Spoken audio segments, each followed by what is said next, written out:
We have now Ksenia Svetlova from the Atlantic Council and a political commentator, Dr. Naseer Al-Omari, to speak about this. Ksenia, let's start with you. Try to explain to us, please, what's in Putin's mind these days regarding this area. Well, first of all, I think that it is important for Vladimir Putin to stress that Russia is not going anywhere. Russia had made a great effort to maintain control over Syria. And although during the last year, there were numerous reports that it's ceding power to the Iranian forces, that it's being pushed back by Iranian brigades or by a Syrian army that are loyal to Iran in some areas. I believe that this visit, first of all, it's important for Moscow now because there are not many international visitors that are coming right now to Moscow. So a visit of an ally, it's important. A message to the Middle East. Russia matters. Russia is still in Syria, and it intends to maintain its power, and it's not leaving the area, not at all. Dr. Al-Omari, what do you make of this quartet, the Russia, Syria, Turkey, and Iran?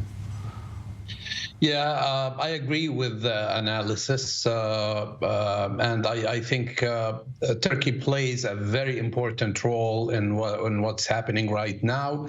Russia wants Turkey to be on its side, at least when it comes to alleviating some of the sanctions on Russia.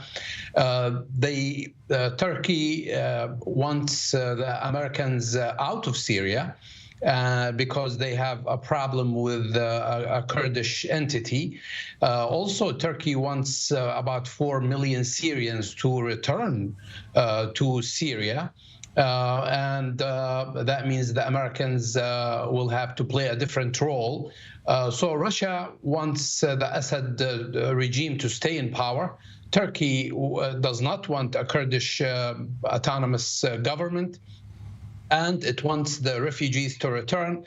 They all stand to gain from propping up the Assad regime at this point. However, the United States is present, of course, with about 900 soldiers, and any kind of return of refugees requires a political process of some type, and I think that is what they're talking about. Is there a way to stabilize, reunite Syria under the Assad regime with the approval and help of Turkey, and probably dealing with the presence of the United States in Syria later on when Syria is stabilized?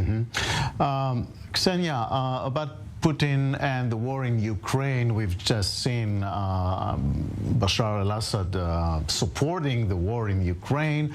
And as you've mentioned before, this is part also for internal consumption in Russia, dismantling here in the Middle East?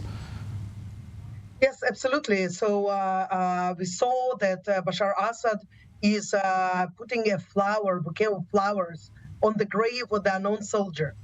Before the war in Ukraine, it was mostly a tribute to the soldiers that fell during the Second World War while defending Russia.